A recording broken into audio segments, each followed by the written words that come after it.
जय हिंद दोस्तों, मैं हूं जितेंद्र दीक्षित। 4 PM महाराष्ट्र में आपका स्वागत है। इस वक्त महाराष्ट्र की एकनाथ शिंदे सरकार के सामने कोई एक समस्या, जो सबसे बड़ी समस्या है, मुंह बाए खड़ी है। वो है मराठा आरक्षण की। मराठा आंदोलनकारी मनोज जरंगे पाटिल अब से 4 दिन पहले जालना से निकल चुके हैं, अंतरवाली सराटी गांव से, और लगातार मुंबई की ओर आगे बढ़ते जा रहे हैं। आज उनका ये कूच पहुंच रहा है मुंबई के करीबी शहर पुणे, और उसके बाद वो आगे बढ़ेगा पनवेल के लिए, नवी मुंबई के लिए, और फिर 26 तारीख को उनका ये मोर्चा पहुंचेगा मुंबई, जहां पर वो आजाद मैदान या फिर शिवाजी पार्क में आमरण अनशन पर बैठने वाले हैं। उनको रोकने की तमाम कोशिशें की गई। एक प्रतिनिधिमंडल भी गया सरकार की तरफ से उनको समझाने बुझाने के लिए कि आप मुंबई की तरफ मत आइए, लेकिन वो बातचीत फेल हो गई। इसके बाद शिंदे सरकार की ओर से यह ऐलान भी किया गया कि फरवरी में एक विशेष सत्र बुलाया जाएगा मराठाओं को आरक्षण देने के लिए। मनोज जरंगे पाटिल मांग कर रहे हैं कि मराठाओं को शिक्षा और सरकारी नौकरियों में आरक्षण मिलना चाहिए। उसके बावजूद जरंगे पाटिल नहीं माने, और फिर यह कहा गया कि जो बैकवर्ड क्लास कमीशन है वो जल्द से जल्द अपनी रिपोर्ट सौंपेगी। एक क्यूरेटिव पिटीशन फाइल किया गया है सुप्रीम कोर्ट में, ताकि सुप्रीम कोर्ट को यह कन्विंस किया जा सके कि मराठाओं को आरक्षण की जरूरत है, मराठा पिछड़े हैं। क्योंकि सुप्रीम कोर्ट की ही यह मियाद है, इस सीमा है 50% तक की, कि उसके ऊपर आरक्षण नहीं दिया जा सकता, और सरकार चाहती है कि सुप्रीम कोर्ट इसमें ढिलाई बरते, राहत दे, ताकि मराठाओं को आरक्षण दिया जा सके। लेकिन मनोज जरंगे पाटिल संतुष्ट नहीं है और बढ़े जा रहे हैं आगे। जालना से 20 तारीख को निकले, पहले ही उन्होंने ऐलान कर दिया था कि अगर 20 तारीख तक सरकार की ओर से अधिसूचना नहीं आती है कि मराठाओं को आरक्षण दिया जाएगा, तो फिर वो मुंबई कूच करेंगे और मुंबई ठप हो जाएगी। मुंबई की गली गली में मराठा नजर आएंगे और मुंबई का ठप होना बहुत बड़ी बात हो जाएगी। करीब 1 करोड़ मराठा आंदोलनकारियों के मुंबई पहुंचने की आशंका जताई जा रही है। प्रशासन कैसे निपटेगा? क्या मुंबई पुलिस इसके लिए तैयार है? अभी हाल ही में एक रिपोर्ट आई थी कि मुंबई पुलिस में 12,000 भर्तियां हैं, खाली पड़ी हैं, वैकेंसीज खाली पड़ी हैं, भर्ती करनी है उनकी। पहले ही मैन पावर कम है। जाहिर तौर पर बाहर से तो स्टेट रिजर्व पुलिस वगैरह की टुकड़ियां मंगाई ही जाएंगी,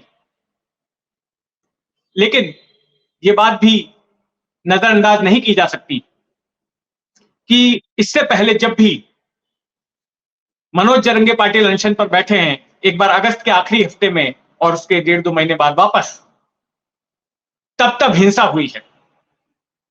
पहली बार हिंसा तब हो गई जब उनकी तबीयत बिगड़ रही थी और पुलिस की टीम, जालना पुलिस की टीम, उनको वहां पर समझाने बुझाने गई थी, उनका अनशन खत्म करवाने गई थी। तब मराठा आंदोलनकारियों और पुलिस की टीम के बीच टकराव हुआ था, लाठीचार्ज हुआ, और उसके बाद काफी बवाल मचा,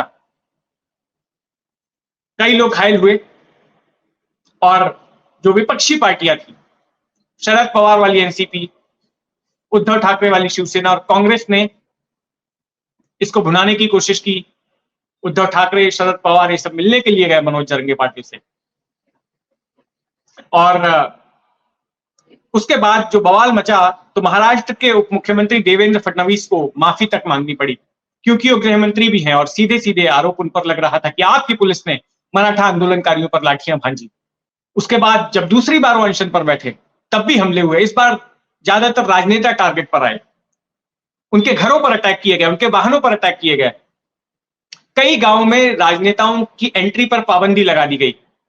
तो इस बार भी ऐसी आशंका रूल आउट नहीं की जा सकती। हालांकि मनोज जरंगे पाटिल ने यह बात कही है कि आंदोलन शांतिपूर्ण होगा, वे हिंसा नहीं चाहते हैं, लेकिन उनका यह भी आरोप है कि कुछ लोग आंदोलनकारियों के भेष में घुसपैठ करके हिंसा कर सकते हैं, आंदोलन को बदनाम करने के लिए। इसके पहले भी साल 2018 में भी जब मराठा आरक्षण को लेकर आंदोलन हुआ था, तब राज्य के अलग अलग इलाकों में हिंसा हुई थी। मुंबई के पास कलंबोली इलाके में, नवी मुंबई में, वहां पर भी काफी हिंसक वारदात हुई थी। पुलिस की कुछ गाड़ियां फूंक डाली गई थी, कुछ लोग घायल हुए थे, एक व्यक्ति की मृत्यु भी हुई थी। औरंगाबाद में हिंसा हुई और दूसरे इलाकों में भी हिंसा हुई थी। अब जब इतने बड़े पैमाने पर मराठा मुंबई की तरफ आ रहे हैं तो जाहिर तौर पर कानून व्यवस्था को लेकर एक बड़ा सवाल खड़ा हो गया है और सरकार के लिए जरूरी हो जाता है कि मनोज जरंगे पाटिल मुंबई तक ना पहुंचे, किसी ना किसी तरीके से उनको मनाया जाए। अजीत पवार ने यह कहा कि देखिए, आप जो तारीख 26 तारीख की दे रहे हैं, इस तरह से तारीख के मुताबिक जो है आरक्षण नहीं मिल पाएगा, क्योंकि मामला सुप्रीम कोर्ट में है, उसमें समय लगेगा और सरकार पूरी कोशिश कर रही है सुप्रीम कोर्ट को कन्विंस करने के लिए। तो इस पर मनोज जरंगे पाटिल का कहना है कि अभी तक अजीत पवार तो हमसे मिलने आए ही नहीं बात करने के लिए, ये भी तो मराठा नेता हैं, बाकी नेता आ गए।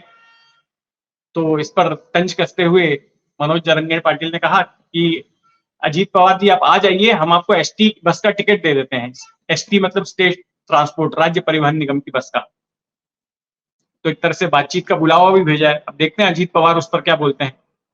दूसरी तरफ मुंबई पुलिस की ओर से परमिशन नहीं दी गई है मनोज जरंगे पाटिल को कि वो आजाद मैदान में जाकर बैठें और वहां पर धरना दें या फिर शिवाजी पार्क में बैठकर धरना दें। तो इस पर मनोज जरंगे पाटिल का यह कहना है कि सरकार इस आंदोलन को दबाने की कोशिश ना करे, अगर वो ऐसा करती है तो उसकी सबसे बड़ी भूल होगी और अनुमति मिले चाहे ना मिले, वो मुंबई पहुंचकर अनशन जरूर करने वाले हैं अगर 26 तारीख तक मराठाओं को आरक्षण नहीं दिया जाता है तो। हालांकि मराठा आंदोलनकारियों को शांत करने के लिए सरकार ने घोषणा कर दी है कि ओबीसी कोटे के तहत सभी कुंभी मराठाओं को आरक्षण दिया जाएगा और उसका काम भी शुरू हो चुका है। लेकिन इससे ओबीसी समुदाय नाराज हो गया है और खुद सरकार में शामिल मंत्री छगन भुजबल सबसे ज्यादा मुखर हैं इस बात को लेकर, वो विरोध कर रहे हैं और ओबीसी समुदाय की ओर से भी अब जगह जगह पर जो है यलगार रैलियां निकाली जा रही हैं कि मराठाओं को ओबीसी कोटे से आरक्षण ना दिया जाए, क्योंकि इससे उनके कोटे में कटौती होती है। अब ये ओबीसी समुदाय और ये मराठा समुदाय दो ऐसे समुदाय हैं जो कि महाराष्ट्र में सियासी तौर पर काफी रुतबा रखते हैं, रसूख रखते हैं और कोई भी राजनीतिक पार्टी अगर सत्ता में आना चाहती है तो इनकी नाराजगी मोल नहीं ले सकती, वो जोखिम नहीं उठा सकती। और ये दोनों ही इस वक्त नाराज नजर आ रहे हैं महायुति से। तो देखना है कि ये जो पेंच फंसा हुआ है, ये शिंदे सरकार इसको कैसे सुलझाती है, इस पर हमारी नजर बनी रहेगी। आप भी अपनी नजर बनाए रखें। 4 PM महाराष्ट्र पर यह खबर आपको कैसी लगी, कमेंट बॉक्स में टिप्पणी जरूर करें और अगर आपने अब तक इस चैनल को सब्सक्राइब नहीं किया है तो सब्सक्राइब कर लें। जय हिंद।